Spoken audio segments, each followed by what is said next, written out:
প্রিয় দর্শক, সাজ্জাদ কাদেরের প্রীতি এবং শুভেচ্ছা নিন। এই মুহূর্তে আপনাদের সামনে কথা বলতে এসেছি মার্কিন যুক্তরাষ্ট্রের হাতে কি এমন গোয়েন্দা তথ্য গেল যার দরুন তড়িঘড়ি করে পাক ভারত যুদ্ধের মধ্যস্থতা করতে নামলেন তারা। এই প্রসঙ্গটি নিয়ে আপনাদের সামনে কথা বলবো।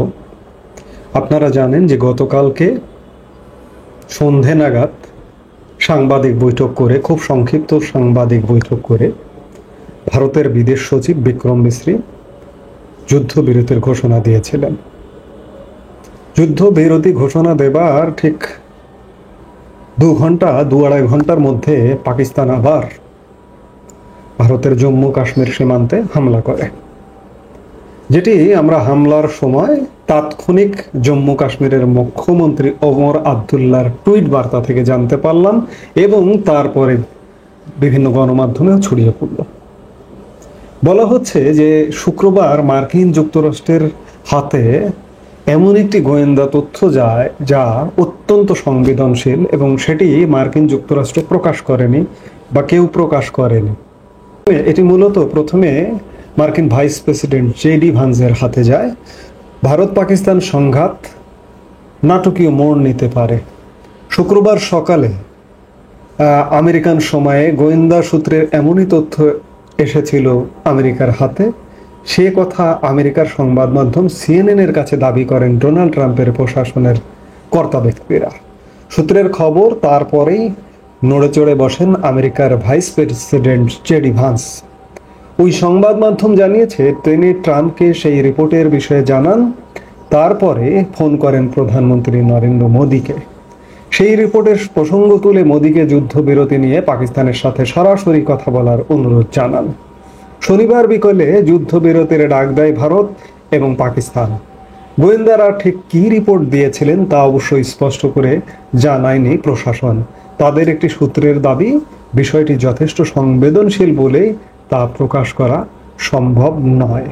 বৃহস্পতিবারই এই ভান্সি জানিয়েছিলেন যে ভারত পাকিস্তানের সংঘাতে তিনি নাক গলাবেন না। এর একদিন পরে কি এমন ঘটল যে তিনি প্রধানমন্ত্রী মোদীকে ফোন করে যুদ্ধবিরতিতে সম্মত হওয়ার জন্য রাজি করান, সেই প্রশ্ন উঠছে।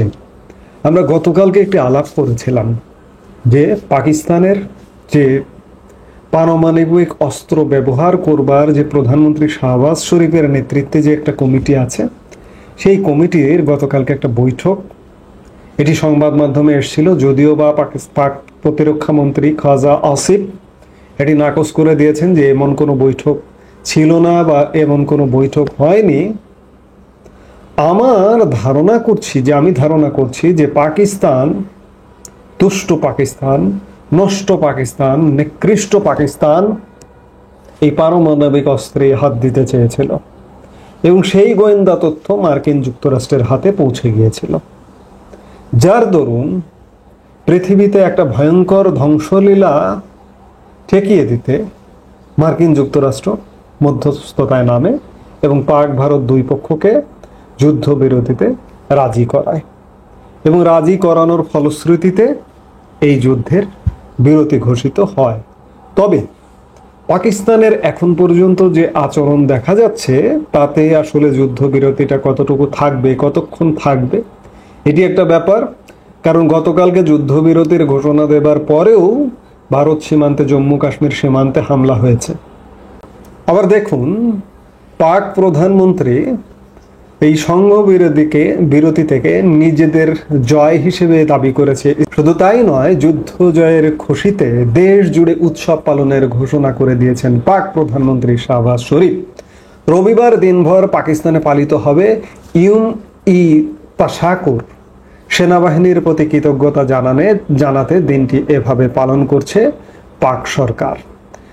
ভারতের সঙ্গে যুদ্ধবিরতিকে যে জয় হিসেবে দেখছে পাকিস্তান, সেটা স্পষ্ট হয়ে গিয়েছে খোদ পাক প্রধানমন্ত্রীর বক্তব্যেই। জাতির উদ্দেশ্যে ভাষণে শাহবাজ শরীফ বলেছেন, ভারতের হামলা রুখে দিয়ে ঐতিহাসিক সাফল্য পেয়েছে পাকিস্তান। কয়েক ঘন্টার মধ্যে ভারতের সেনাবাহিনীকে চুপ করিয়ে দিয়েছে পাকিস্তান। ইতিহাস সেটা মনে রাখবে। যদিও ভারত শুরু থেকেই বলে আসছে পাকিস্তানের কোনো সেনাঘাঁটি বা সাধারণ নাগরিককে ভারত নিশানা করেনি। গুড়িয়ে দেওয়া হয়েছে কিছু জঙ্গি লঞ্চ প্যাড। তবে শরীফ নিজের দুনিয়ায়, যুদ্ধ থেমে যাওয়াতেই তার জয়ের আনন্দ। পাশাপাশি কূটনৈতিক লড়াইয়েও যে পাকিস্তানি জয়ী হয়েছে সেটাও বোঝানোর চেষ্টা করছেন শরীফ। যুদ্ধ থামানোর জন্য ট্রাম্পের নেতৃত্বের প্রশংসায় পঞ্চমুখ হয়েছেন পাক প্রধানমন্ত্রী। চীনকে বিশেষ বন্ধু বলে উল্লেখ করেছেন শরীফ এবং আলাদা করে ধন্যবাদ দিয়েছেন ভাই সৌদি আরবকে। এছাড়া কাতার, তুরস্ক সহ ইসলামী দেশগুলোকেও ধন্যবাদ জানিয়েছেন তিনি। এরপরে রবিবার বিশ্বজুড়ে ইয়ুম ঈদ তাশাকুর পালনের ঘোষণা করেছেন। ইয়ুম ঈদ তাশাকুর উর্দু শব্দবন্ধ, যার অর্থ কৃতজ্ঞতার দিন বা ধন্যবাদ জানানোর দিন, অর্থাৎ কৃতজ্ঞতা প্রকাশ করছে পাকিস্তান প্রধানমন্ত্রীর ঘোষণায়। এদিকে যুদ্ধবিরতির ঘোষণায় ভারতের জনগণ কিন্তু সংক্ষুব্ধ। ভারতের জনগণ পাকিস্তানকে পুরোপুরি শায়েস্তা না করে এই যে যুদ্ধবিরতিটা এবং যুদ্ধবিরতি ঘোষণার পরেও পাকিস্তান ভারত সীমান্তে হামলা করলো, এতে ভারতের জনগণ আরো বেশি সংক্ষুব্ধ। ভারতের জনমতের উপর লক্ষ্য রেখেই ভারত কিন্তু অপারেশন সিঁদুর 6 মে মঙ্গলবার দিবাগত মধ্যরাতে শুরু করেছিল। এখন কি করবে ভারত সেটি দেখার প্রশ্ন। যে আজকে রবিবারও সেনাবাহিনীর শীর্ষ পর্যায়ে 3 বাহিনী প্রধান, সেনা সর্বাধিনায়ক অনিল চৌহান এবং প্রতিরক্ষা মন্ত্রী, জাতীয় নিরাপত্তা উপদেষ্টা অজিত দোভালের সাথে প্রধানমন্ত্রী নরেন্দ্র মোদী বৈঠক করেছেন। এত কিছু যখন ঘটছে, এখন ভারত আসলে কি করবে, কি সিদ্ধান্ত নেবে সেটি দেখার বিষয়। এখনো আমরা জানি না যে ভারত আসলে কি সিদ্ধান্ত নিচ্ছে এবং আজকে রাতে পাকিস্তানের ভূমিকাটা কি হয়। পাকিস্তান যুদ্ধ জয়ের উল্লাস করছে, আবার উল্লাসের মধ্যেও পাকিস্তানের সেনাবাহিনী গোলাগুলি করে কিনা সেটিও দেখবার বিষয়। কখনো কখনো মনে হয় যে পাক সেনাবাহিনী আসলে প্রধানমন্ত্রী শেহবাজের নিয়ন্ত্রণহীন, এবং এমন আশঙ্কাও করা যায় যে এই যুদ্ধের আবহে পাক প্রধানমন্ত্রী শেহবাজ শরীফেরই বিদায় ঘণ্টা বেজে যায় কিনা, ইমরান খান জেল থেকে মুক্তি পায় কিনা, আবার সেনাবাহিনী ক্ষমতা নিয়ে নেয় কিনা পাকিস্তানের যুদ্ধের অজুহাতে। যে যুদ্ধ চলছে, যুদ্ধ সুষ্ঠুভাবে তদারকি করতে হলে, পরিচালনা করতে হলে সর্বময় ক্ষমতা থাকতে হবে একজনের হাতে। সেই হিসেবে এই যুদ্ধের অজুহাতে জেনারেল আসিম মনির ক্ষমতার কেন্দ্রে আসে কিনা, নানা আলোচনা আলাপ ঘুরপাক খাচ্ছে।